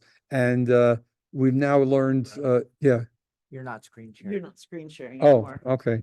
We've now learned Not that cases. There were people who the Nazis kind of built, not him, but they built their plan against the Jews somewhat on the Jim Crow laws of America and the way that they had segregated the blacks. Okay, chat. Who's got chat? Could you screen share? Sorry, Brooke. Yeah, coming right up. They pointed it out to me. Guys, you don't mind going a little bit over? Perhaps next year we'll do the whole class for 2 hours, or 3 hours. I don't know, 3 hours would be too much. Okay, talked so about Ford as a presidential candidate. no, 3 hours would be way too much. Yeah. I'd be bored too. During the 1920s, many of America's colleges and universities imposed quotas restricting Jewish enrollment to around 10%. A fraternity. So what happened? Because I was not one of the get 18 in the fraternity, they started their own. My roommates were Gentiles. And I debate, and I say to myself, I should go and give up my bid, and be with the Jews. But I didn't. This guy was playing and losing and losing and losing. And then he had the last dollar. He took it, he put it This in, is and he Sid dropped Caesar. it, and put his hand over. He's it. gone now. Pulled it. Nothing. All right, you Jew bastard, I'll be back. He said to the machine, all right, you Jew bastard, I'll be back. You hear this? When I saw that, I said, that's what you call anti-Semitic. There was an enormous amount of anti-Jewish feeling in the Christian world at that time. Corned beef and the pastrami and all that went with it. I didn't know we were Jewish necessarily, but we were Jewish. Oh, I was very much a Jewish child. Jewish was so integrated and braided into my everyday life. I grew up with live fish in the tub because my mother made gefilte fish from scratch. So there'd be a pike swimming around in the bathtub. I would see a chicken foot sticking out of the kitchen sink. My mother and father ate chicken feet. I mean, they sucked them dry. It just turns my stomach now, but it was a delicacy to them. food definitely had an ethnic stamp on it of one sort or another. Before the Knew sitcoms, what product. there were were a Jewish. couple, not very many, was there on were our there were minds. Jewish kind of movies. So this is Molly Goldberg coming up. You. Yes, Molly. Look, dear, can you come into my house immediately, please? So this For is some 30 years, one of America's favorite families was a Jewish family who lived on Tremont Avenue in the Bronx, the Goldbergs. Americans who knew nothing about Jewish life tuned in to Molly Goldberg, who cooked exotic Jewish dishes like matzo ball soup and fractured the language with her Jewish inflection. Of the 20th century, Jewish Americans rarely went far from home. we're gonna move forward. But every summer, stifled by New York City's heat, thousands hopped on the O&W Railroad, the old and weary, and wended their way north. Maybe For anyone with a car, Ian and I'll it was do a just an class hour and a just half on drive. history. I mean, some of these films. They were headed for a small range of mountains called the Catskills. The Catskills. I'm not from there, but I got to know it because I lived there. Mountain Chapel. So, and the hotels are now dilapidated. Most of them. There's a For few. decades, What's that, Dave? Jewish Americans inhabited. Most of them are torn down, or yeah. I went to Grossinger's for a rabbinical conference, and I did some weddings at what was the place called? Did a couple of weddings. Sheldrake, anyway. But I want to just hit on the comedians and the contribution here. Okay, so here's a scene, typical scene from. There's no question about it. But all these It was comedians very big. got As their important as start anything was the by Saturday doing night their show. routines in front of And these that's where the audiences. comics, all the comics that ever meant anything came through those portals and learned their craft there. Jerry Lewis, Sid Caesar, Judy Holliday, Mel Brooks, Danny Kaye, I never Alan knew Judy King. Holliday was Jewish. Even Lenny Bruce played the Catskills. Ah, Dirty Mouth. Stand-up comedy was an art form developed by Jews. And where did they develop it? The Catskills were the comedy clubs of the 30s, 40s, 50s, and 60s. And at one time, there were almost 300 places for a comedian to work in the Catskill Mountains. Now, this coming up is Mother and Father. The comedians that worked in the mountains had to clear their entertainment for their audience. And Mira, the audiences in the mountains were primarily Jewish. Huh? And Mira was There were Irish. Catskill So Mountain she's Irish. comedians who He's Jewish. did That's all of the the young, Jewish jokes, a young but they couldn't cater to Jerry Stiller. my wife, who's Aunt now- Mira, she's I Irish, think he might be and deceased. I'm a Jew. It wasn't such an easy job because they weren't so crazy about assimilation, you see? Yeah, We did but he our was on research. Seinfeld. Yeah. It's almost like we're They promoting made this it, thing. they made their jokes about their Nobody intermarriage. at Isn't that point. It's funny. The Andy Hardy films were fairy tale visions of small town life in Sipping a little bit. America, Yeah. fantasies of a Jewish immigrant, Louis B. Mayer. Not only the comedians, but of course, the Mayer was one of the most powerful men Mayer. in Hollywood, like And, Andy Hardy. all right, let's skip Andy. It's really fun, but About in America then. He loved America so much that he celebrated his birthday on July 4th, who's this? claiming that his immigration papers with his actual Berg, Edward G. Oh, Robinson, Edward G. Robinson. Betty Joan Persky, Lauren Bacall, Bernie Schwartz, Tony Curtis. Stunned me to realize that some of the movie stars that I love so much were actually Jewish. But nobody ever said that. They weren't supposed to be. Change your names. Those movies made me see that the only way to really be a part of the picture is to try to Mel not be a Brooks Jew. was Melvin Sam? Berkowitz, I think, something like. Freddie Roman is my stage name. My real name was Fred Kirschenbaum. I grew up in Queens. We all changed our names because in order to Americanize it, to make us more acceptable to the mainstream. The American hero Charles Lindbergh Father Coughlin. denounced Jews and praised the Nazis. Father Coughlin was a Catholic anti-Semite who, Mayer created fantasies for himself and for the entire country. He had a show on the radio and later on TV. His films were especially appealing during one of the darkest chapters in American history. The That's why Depression. they call this section the best of times, the worst of times. I mean, we were making it, but at the same time, there was a lot Jewish of Americans, hatred. the economic disaster called the Depression was a dual misery. Not only did tens of thousands of American Jews face unemployment, other Americans began to blame them for the country's problems. I challenge every Jew in this nation to tell me that he does not believe in it.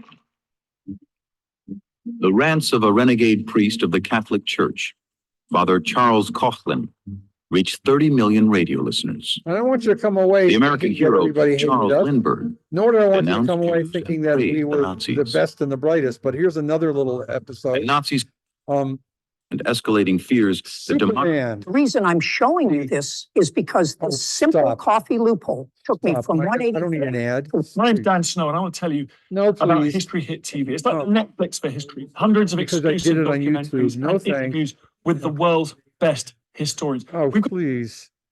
I'm sorry, guys. An exclusive. Nobody's business. It was a fantastic womanizer and time to be alive in the United. Her left-wing terrorized, but went on for months. Absolute harmony together. Some pieces of that was my father. All right. I don't know if I can do it.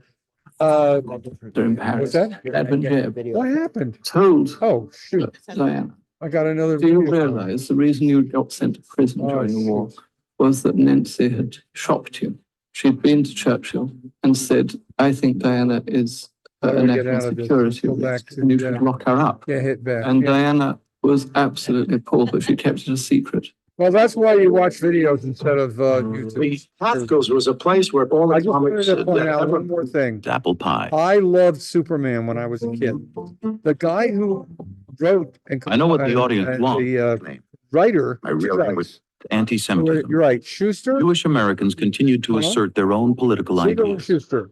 And they wanted to come up with a guy, a character that was perfect, and especially during the anti-Nazi period, before and during World War II. And so they came up with this guy who was like an Atlas and was very goyish, but it was I guess it was their inner self projected into the comics. And he fought bad people and he was had superpowers. But what was it? He was an alien from another place who didn't really know his family. And so they channeled that as well. So the Superman story, and for that matter, you could also say it's kind of part of the Spock story with Vulcan, although Gene Roddenberry wasn't Jewish, but they put a lot of that kind of, inner essence.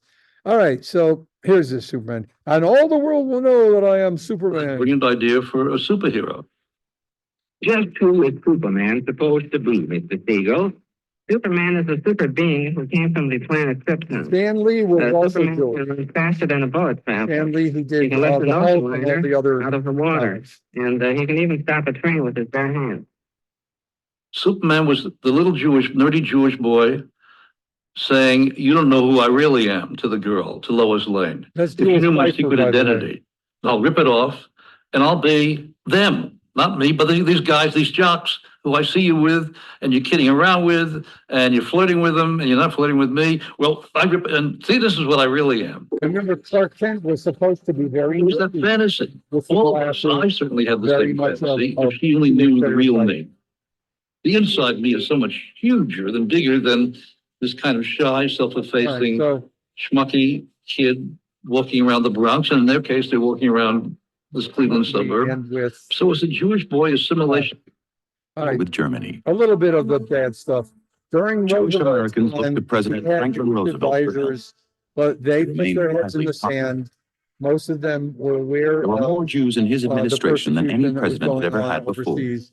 A few of So them many stood out that the Nazis because called of it books on this the Jew subject. deal. Some of them wanted him to do something, but most of them did not. Toward the end of This man- 1942, This is Rabbi Stephen Wise and other Jewish Wise, leaders went to see their was friend in the White rabbi, House for help. and he was one of the first They people, feared that Jews in the country were America already to stand converted by up the and say, we Germans, got to do something. beyond the reach of any rescuers, already dead or doomed to die.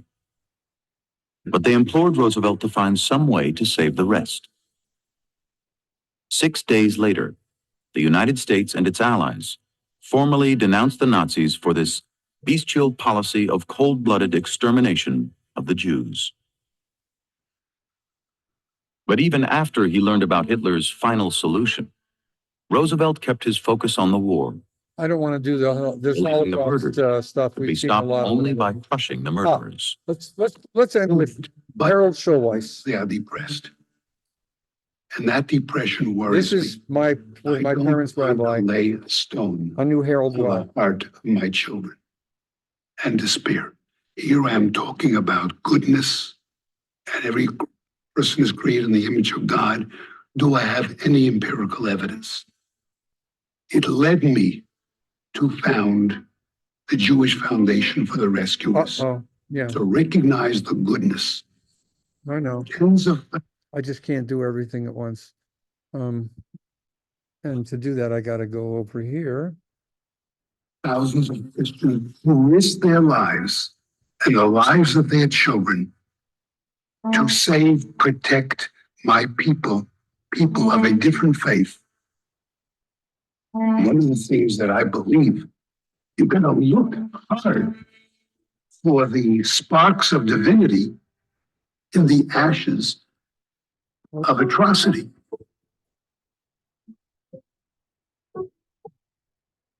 So this 6 is now the million European 70s, Jews and this is have been when murdered. Harold and other rabbis and Jewish leaders started the Righteous Gentiles Foundation. America's almost 5 million Jews faced a sobering challenge.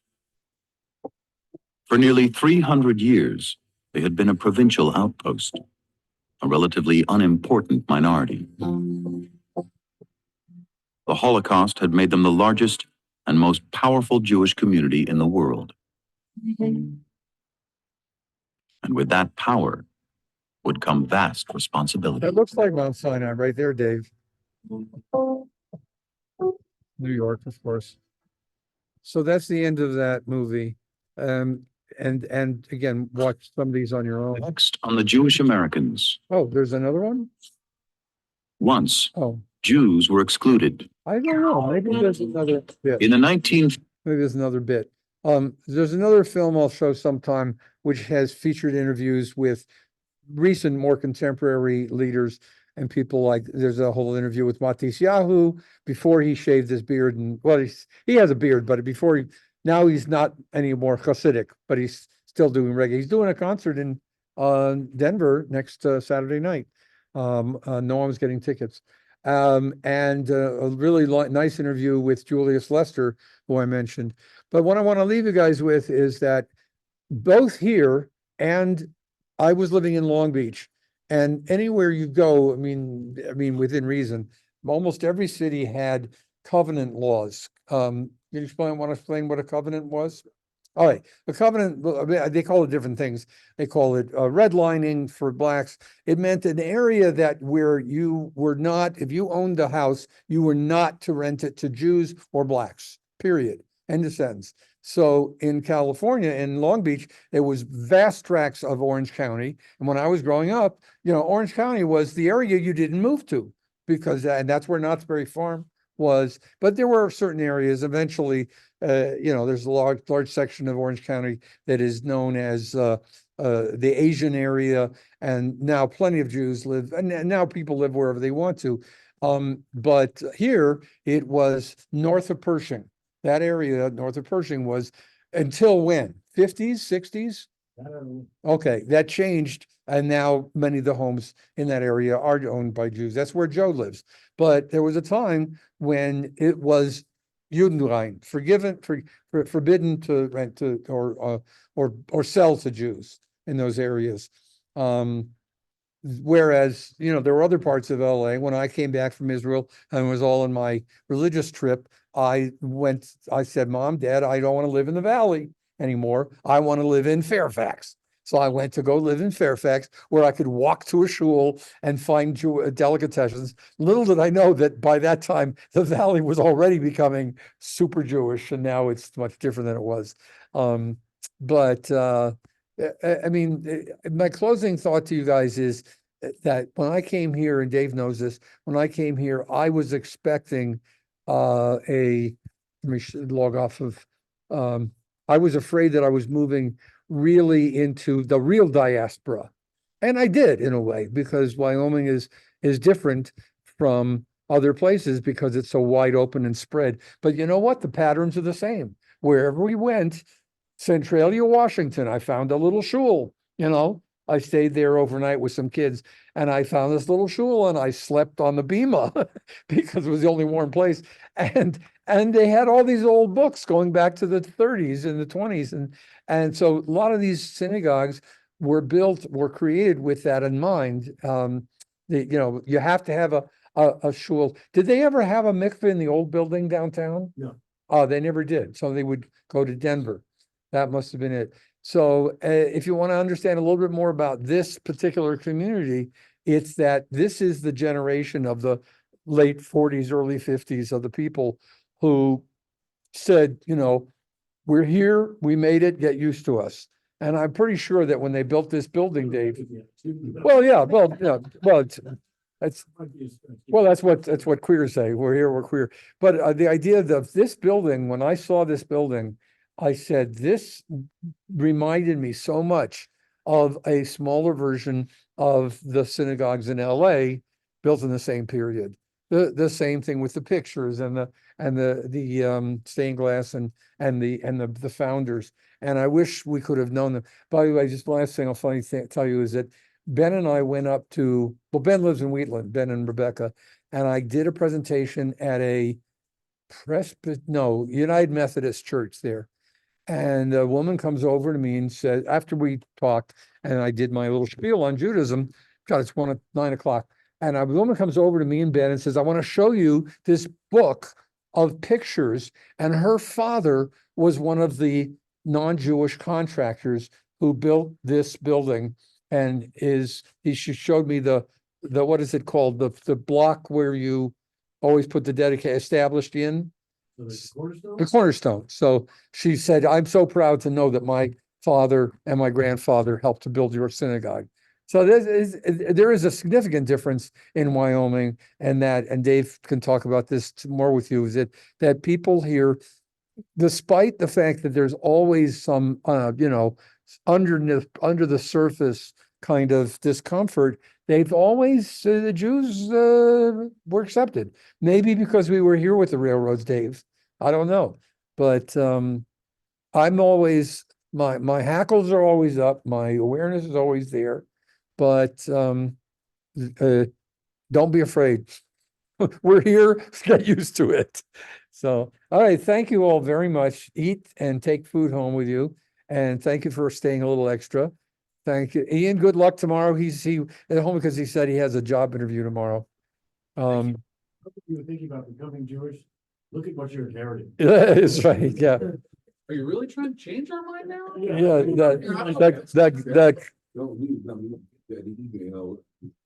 what email? Okay.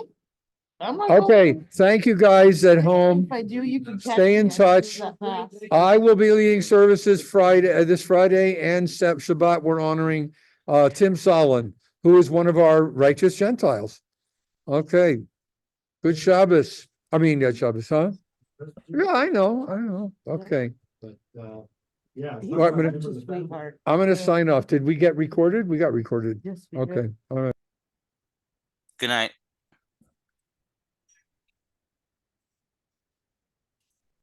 Good night.